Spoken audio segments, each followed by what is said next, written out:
రఘురామకృష్ణరాజు గారిని కస్టడీలో హింసించిన కేసులో సునీల్ నాయక్ని సిట్ అధికారులు నిన్న విచారించారు. విచారణలో భాగంగా విస్తుపోయేటువంటి వాస్తవాలు వెలుగులోకి వచ్చాయని, అలాగే సునీల్ నాయక్ కూడా కొన్ని ప్రశ్నలకి సమాధానాలు చెప్పకుండా దాటవేశారనేటువంటి వార్తలు వస్తున్నాయి. వీటి మీద మనం పూర్తి స్థాయిలో విశ్లేషణ చేసుకుందాం. ప్రస్తుతం మనతో పాటున్నారు ప్రముఖ రాజకీయ విశ్లేషకులు, ప్రముఖ సీనియర్ జర్నలిస్ట్ డివిఎస్ గారు. వారితో మాట్లాడదాం. సార్ నమస్తే. సార్ నమస్తే. రఘురామకృష్ణరాజు గారిని కస్టడీలో హింసించినటువంటి కేసులో సునీల్ నాయక్ని నిన్న సిట్ అధికారులు ప్రశ్నించారు. ఆ ప్రశ్నించడంలో భాగంగా కొన్నిటికేమో సునీల్ నాయక్ సరైనటువంటి సమాధానాలు చెప్పారని, విస్తుపోయేటువంటి వాస్తవాలను వెలుగులోకి తీసుకొచ్చారని కొన్ని వార్తలు వస్తుంటే, మరికొన్నిట్లో మాత్రం అసలు అడిగినటువంటి ప్రశ్నలకు తలాతోకా లేకుండా సమాధానాలు చెప్పారు సునీల్ నాయక్ అంటూ మరికొన్ని వార్తలు వస్తూ ఉన్నాయి. ఏంటి అసలు నిన్న విచారణలో ఏం జరిగింది అంటే ఏం చెప్తారు సార్? 4 రోజులుగా విచారణ. ప్రతిరోజు ఉదయం 10 దగ్గర నుంచి సాయంత్రం 5 దాకా విచారణ. అసలు ఇవాళ ముందస్తు బెయిల్ పిటిషన్, హైకోర్టు తీర్పు ఎలా ఉండబోతుంది? ముందస్తు బెయిల్ పిటిషన్ ఇవాళ డిస్మిస్, అరెస్టా? ఓకే, ఇది డిస్మిస్ చేయగానే ఇవాళ అరెస్ట్ చూపిస్తారా సునీల్ నాయక్ని? మరి ముందస్తు బెయిల్ ఇచ్చుద్దా హైకోర్టు? ఇస్తే పరిణామాలు ఎలా మారతాయి? రఘురామకృష్ణరాజు చిత్రహింసల కేసు ఇవాళ సునీల్ నాయక్ కుతిక్కి చుట్టుకుంది. ఓకే, అతనే ప్రధాన దోషిగా కనపడుతున్నాడు ఇవాళ ప్రజల కళ్ళకి. మీరే ఎందుకు గుంటూరు వెళ్ళారు, అసలు మీరే ఎందుకు విచారణ చేశారు అంటే, ఆయన విఐపి కాబట్టి నేను వెళ్ళాను, ఒక ఎంపీ కాబట్టి నేను వెళ్ళాను, నేను విచారణ చేశాను, మేము ఎవరివి అతని మీద అంటే కొట్టింది లేదు, అతన్ని హింసించింది లేదు అంటూ వారు సమాధానాలు ఇచ్చినట్లుగా, మరి కొట్టకపోతే ఆయన శరీరం మీద గాయాలు ఎలా అయ్యాయి అంటూ ఆ ప్రశ్న ఇచ్చినటువంటి నేపథ్యంలోనే ఆయన సైలెంట్గా ఉన్నట్లుగా రకరకాల వార్తలు వస్తున్నాయి. అసలు ఏం జరిగిందంటే సార్? అంటే కరెక్ట్గా లాస్ట్ మార్చిలో ఆయనకు నోటీస్ పంపారు. ఏడాది పాటు విచారణకు రాకుండా గైరు హాజరయ్యాడు. అనేక రకరకాల విన్యాసాలు చేశారు. సీనియర్ మోస్ట్ ఐపీఎస్, ఆయనేం తక్కువ అనుభవం ఉన్నటువంటి ఐపీఎస్ కాదు. 20 ఏళ్ళు ఆయన ఐపీఎస్గా ఉన్నావు. 2005 క్యాడర్.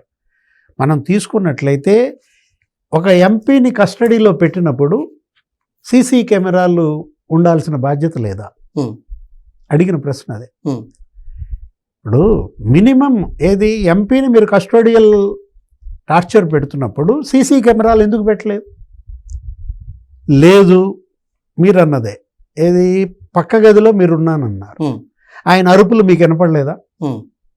అతని చిత్రహింసలు పెట్టారు. అర్ధరాత్రి 10:30 దగ్గర నుంచి రాత్రి 1 దాకా మీరు 4 సార్లు అటు ఇటు తిరిగారు. మీరు తిరిగినట్టుగా ఇక్కడ సీసీ ఫుటేజ్ ఉంది. ఆ సమయంలో మీ గన్మెన్ని బయటికి ఎందుకు పంపించారు? అంటే అతన్ని మేము ప్రశ్నిస్తాం, సాక్ష్యం చెబుతాడనే ముందే అతన్ని బయటికి పంపారా?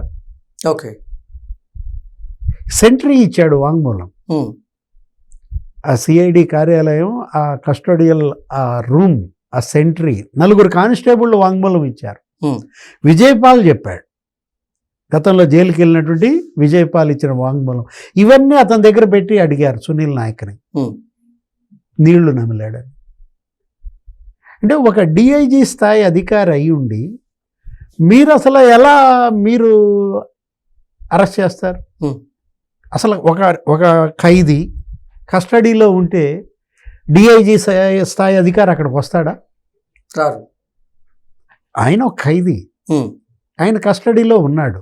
డిఐజీ స్థాయి అధికారి ఆయన దగ్గరికి వచ్చాడంటేనే అక్కడే అర్థమవుతుంది కదా మీరు ఆ కేసుని ఎంత సీరియస్గా తీసుకున్నారు, ప్రెస్టేజ్గా తీసుకున్నారు.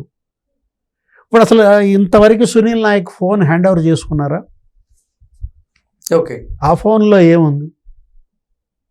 ఇప్పుడు ఏదో వీడియో కాల్ చేసి చూపించారని గతంలో రఘురామకృష్ణరాజు చెప్పారు. అసలు ఈ కేసులో అదే ఉంది. ఆయన్ని ఏది అక్కడ పెడరెక్కలు విరిచి కట్టి అరికాళ్ళు పగిలిపోయేటట్టు కొట్టారు. కొట్టడం కాదు, కొట్టినాక మళ్ళీ నడిపించారు. రబ్బరు బెల్టులతో, లాఠీలతో చితగ్గొడుతూ ప్రతి 10 నిమిషాలకి మళ్ళీ ఆయన నడిపించటం. అలా నడవలేని పరిస్థితి వచ్చేదాకా 1 గంట దాకా సాగింది టార్చర్. విన్నాళ్లే చెప్పారు, ఏంటి ఆ కేకలు, ఆ అరుపులు, మేము ఆశ్చర్యపోయామని. ఇప్పుడు ఈ కేసులో ఇవాళ ఇతను A7 ఎవరు సునీల్ నాయక్ ఏమంటాడు, ఎఫ్ఐఆర్లో నా పేరు లేదు, నేను రావాల్సిన అవసరం లేదంటాడు. ఎఫ్ఐఆర్లో పేరు లేకపోయినా విచారించవచ్చు అన్న విషయం డిఐజీగా మీకు తెలియదా ఓకే అని అడిగింది. ఏది హైకోర్టు అడిగింది, సుప్రీంకోర్టు కూడా ఫైర్ అయింది ఈ కేసు విషయం. ఇవాళ మనకు కనపడుతుంది ఏంటంటే సునీల్ నాయక్కి జగన్మోహన్ రెడ్డికి ఉన్న సంబంధాలు, ఓకే సునీల్ నాయక్ కుటుంబానికి వైఎస్ఆర్ కాంగ్రెస్ పార్టీకి ఉన్న సంబంధాలు. వాళ్ళ నాన్న అక్కడ గ్రామ సర్పంచ్, ఆ పార్టీ మద్దతుదారు. గతంలో మీరు ఎందుకని రాలేదు రాష్ట్రానికి డిప్యుటేషన్ మీద? 2020లోనే ఎందుకు వచ్చారు?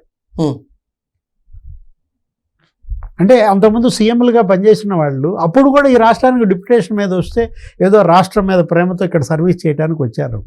అసలు మీ అంతటా మీరే డిప్యుటేషన్ మీద వచ్చారా? ఎవరి ప్రోద్బలం మేరకైనా వచ్చారా? ఓకే మనం చూసాం జగన్మోహన్ రెడ్డి గతంలో వాసుదేవరెడ్డిని ఆయనే పిలిపించుకున్నాడని, ఐఆర్టీఎస్ నుంచి ఏంటి డిప్యుటేషన్ మీద ఇక్కడికి తీసుకొచ్చి అప్పుడు ఎల్వి సుబ్రహ్మణ్యం కూడా అతన్ని నీటిపారుదల శాఖలో పెడదామనుకుంటే కాదు ఎక్సైజ్లోనే పెట్టండి, 2 పోస్టులు ఇవ్వండి అని సంతకం కూడా జగనే చేశారు. నిబంధనలకు విరుద్ధంగా ఆయన పోస్టింగ్ ఇచ్చారన్నట్లుగా కూడా కొన్ని ఆరోపణలు వచ్చాయి. వీళ్ళందరూ డిప్యుటేషన్ మీద వెంకటరెడ్డి రావటం, మైనింగ్ మరి వెంకటరెడ్డిని పెట్టుకోవడం, ఆయన ఎక్కడో కోస్ట్ గార్డ్స్లో ఉన్నాడు. డిప్యుటేషన్ మీద ధర్మారెడ్డిని పిలిపించటం, ఆయన డిఫెన్స్లో ఎస్టేట్ ఆఫీసర్ని తిరుమల ఈఓగా పెట్టుకోవటం. అట్లాగే జగన్మోహన్ రెడ్డి మిమ్మల్ని సెలెక్ట్ చేసుకున్నాడా? ఓకే ఇక్కడికి రమ్మని పిలిచారా? అసలు అడిగిన ప్రతి ప్రశ్నకి ఆయన ఇచ్చిన ఒకే ఒక సమాధానం. కొంపదీసి వైసీపీ నేతలు గతంలో చెప్పిన తెలియదు, గుర్తులేదు, మర్చిపోయాం, ఇదే డైలాగ్ రిపీట్ చేశారంటారా? అంటే వాటితో పాటుగా ఏమంటున్నాడు, ఉన్నతాధికారుల ఆదేశాల మేరకే విధులు నిర్వహించారు. ఓకే రఘురామకృష్ణరాజుని కిడ్నాప్ చేసి తెమ్మని చెప్పిన ఉన్నతాధికారి ఎవరు? కస్టడియల్ టార్చర్ పెట్టమని చెప్పిన ఉన్నతాధికారి ఎవరు? అంటే పివి సునీల్ కుమార్ని ఫిక్స్ చేశాడా? ఈయనకు ఉన్నతాధికారి ఆయనే. అవును. ఇప్పుడు ఈయన డిఐజీగా ఉంటే మరి అప్పుడు ఎవరు? అది సిఐడి చీఫ్. పేరు చెప్పకుండానే సునీల్ కుమార్ పేరు చెప్పాడా? ఇప్పుడు నెక్స్ట్ ఇప్పుడు సునీల్ కుమార్ని విచారణకు పిలిపిస్తున్నారా మళ్ళా? ఓకే ఈరోజు సునీల్ నాయక్ ఇచ్చినటువంటి వాంగ్మూలం సునీల్ కుమార్ ఎదురుగా పెట్టి ప్రశ్నిస్తారా? అంటే సునీల్ నాయక్ ఇవాళ అరెస్ట్ అయితే రేపు సునీల్ కుమార్ కూడా అరెస్ట్ తప్పదా? ఓకే ఈ 5 రోజులుగా సునీల్ కుమార్ ఎందుకని సైలెంట్గా ఉన్నాడు? ఒక ట్వీట్ వచ్చిందా? లేదు. ఎందుకని? భయం, అంటే ఒక వీడియో వెంటాడుతుందంటారా? ఒక వీడియో చేశారా? అంటే సునీల్ నాయక్ ఇవాళ ఎంక్వైరీ ఎదుర్కొంటున్న ఈ 4-5 రోజుల్లో సునీల్ కుమార్ సైలెన్స్ సంకేతం ఏంటి? అరెస్టే అంటారా? అదే అంటోంది. ఈ కేసులో ఇవాళ number 1 Sunil Kumar, A2 PSR Anjaneyulu. మరి ఆయన కూడా పిలుస్తారా? మరోసారి పిఎస్ఆర్ ఆంజనేయులు అరెస్ట్ తప్పదా? ఇది చంపాలని చూశారు రఘురామకృష్ణరాజుపై. ఇది హత్యాయత్నం. ఎందుకంటే హార్ట్ సర్జరీ చేయించుకున్నాడు, అప్పుడే 3 నెలలు అవుతుంది. అలాంటి వ్యక్తిని మరి తీసుకొచ్చి ఇంతగా చంపాలని ప్రయత్నించినప్పుడు మనం అంటోంది అదే. అసలు నిజంగా చెప్పాలంటే నా దృష్టిలో ఈ కేసు విషయంలో లోక్సభను కూడా ప్రశ్నించాలి. ఇక్కడ లోక్సభ అప్పటి పార్లమెంట్ మీ సభ్యుడు, గౌరవ సభ సభ్యుడిని ఈ విధంగా టార్చర్ పెడితే అప్పటి స్పీకర్ తీసుకోవాల్సినట్టుగా చర్యలు తీసుకున్నారా? ఉదాసీనంగా లోక్సభ అప్పటి వ్యవహార శైలి, ప్రధాని మోడీ, హోంమంత్రి అమిత్ షా ఎందుకని తీసుకోవాల్సినంతగా ప్రొటెక్షన్ రఘురామకృష్ణరాజుకి ఇవ్వలేకపోయారు? మనం అంటోంది మనంగా ప్రశ్నలు, ప్రజలు అడుగుతున్నటువంటి ప్రశ్నల్లో ఇవన్నీ కూడా సమాధానాలు రావాల్సినటువంటి బాధ్యత ఉంది. ఈ కేసులో జగన్మోహన్ రెడ్డి కూడా ఇవాళ A3గా ఉన్నటువంటి పరిస్థితుల్లో జగన్మోహన్ రెడ్డిని ఎప్పుడు పిలుస్తున్నారు? ఓకే జగన్మోహన్ రెడ్డి అరెస్ట్ కూడా ఖాయమంటారా? అయితే ఇప్పుడు నెక్స్ట్ ఇక నోటీస్ జగన్మోహన్ రెడ్డికి వెళ్తుందా? దామోదరం మొన్న బీహార్ వెళ్ళాడు. ఏది ఈయన పట్టురావటం కోసం, సునీల్ నాయక్ని తీసుకురావటం కోసం బీహార్. ఇప్పుడు అట్లాగే జగన్మోహన్ రెడ్డిని తీసుకురావడానికి దామోదరం యలహంకకు కూడా వెళ్తాడా? ఓకే రేపు పొద్దున అతను యలహంకలో ఉన్నప్పుడు తీసుకొద్దాం అనుకుంటారా, తాడేపల్లి ప్యాలెస్ కంటిస్తారా నోటీసులు? నెక్స్ట్ నోటీసులు జగన్మోహన్ రెడ్డిగా. Okay okay sir, thank you so much. నమస్తే.